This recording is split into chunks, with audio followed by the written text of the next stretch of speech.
ألم تروا كيف خلق الله سبع سماوات طباقا وجعل القمر فيهن نورا وجعل الشمس سراجا. Melalui firman Allah, Quran Surat Nuh ayat 15 sampai dengan 16, kita mengetahui bahwa matahari yang diciptakan Allah berupa bola panas yang mampu menghasilkan panas dan cahaya yang menyinari alam semesta.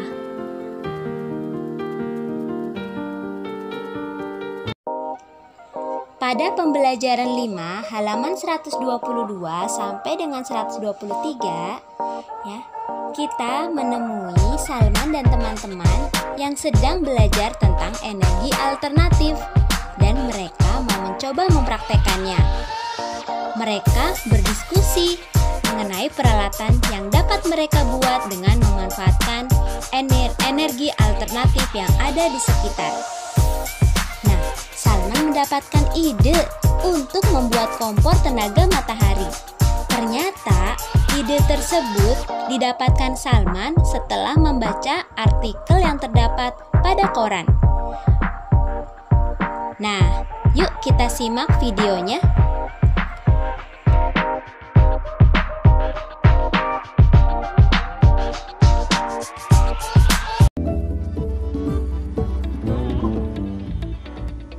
Ini bukan sulap, bukan sihir, tapi memang demikianlah kenyataannya. Tangan saya ada di sini hanya terasa hangat. Lama di sini tidak panas, di sini tidak seberapa panas. Tapi kalau koran yang ditaruh di sini waktu saja terbakar. Nah, ini. Api panas, ini panas.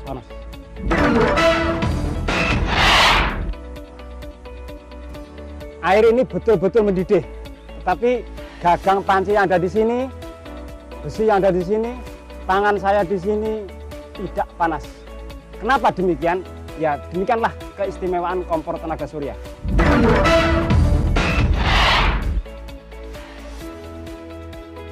Walaupun disiram dengan air, kompor tenaga surya ini panasnya tidak berkurang, bahkan bertambah. Lihat, air tetap mendidih.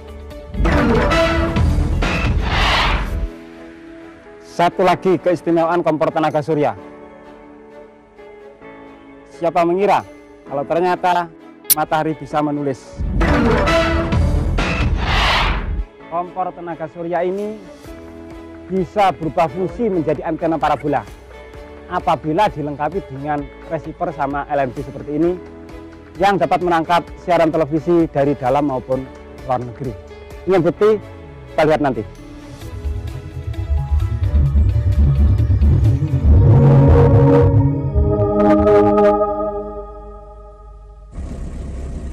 Selama ini, hutan masih menjadi tumpuan warga masyarakat pedesaan sebagai tempat untuk mencari kayu bakar.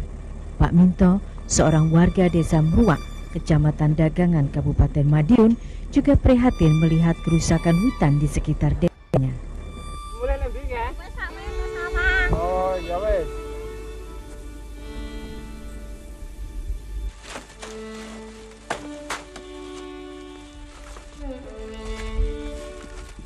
Ketersediaan kayu bakar agaknya sudah menjadi kebutuhan bagi warga masyarakat yang tinggal di kawasan pedesaan sekitar hutan.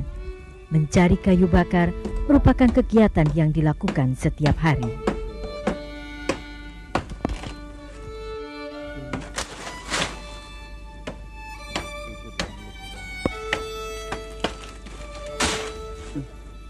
Jumlah pencari kayu bakar di hutan dari waktu ke waktu memang terasa semakin meningkat. Sudah barang tentu jumlah kayu bakar yang diambil dari hutan pun semakin meningkat, seiring dengan terus meningkatnya kebutuhan kayu bakar sebagai akibat dari peningkatan jumlah penduduk.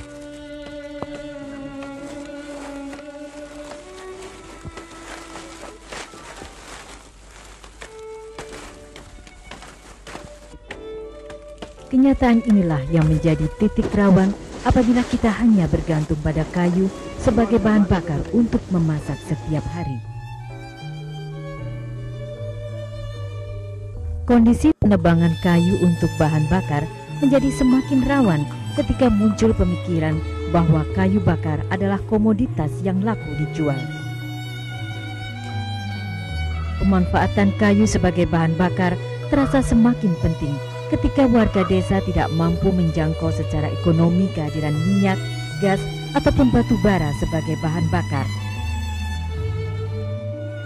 Pemikiran Pak Minto, seorang guru sekolah dasar yang tinggal di Desa Meruak, Kecamatan Dagangan, Kabupaten Madiun, untuk membuat kompor tenaga surya sudah selayaknya kita hargai. Banyu kanggo buta-buta wis duwe. Kepedulian dan perhatian Pak Minto kepada murid-muridnya di Sekolah Dasar Prambon II sangat tinggi.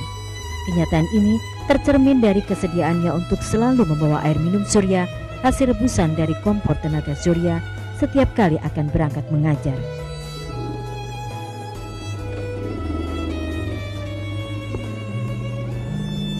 Menurut penuturan Pak Minto, apa yang dilakukan ini merupakan wujud ungkapan rasa terima kasih kepada para murid asuhannya. Pemikiran untuk membuat kompor tenaga surya selain didorong oleh semakin langkanya kayu untuk bahan bakar dan keterbatasan bahan bakar gas ataupun minyak tanah, juga dipahami ketika mengajar ilmu pengetahuan alam mengenai cermin di dalam kelas.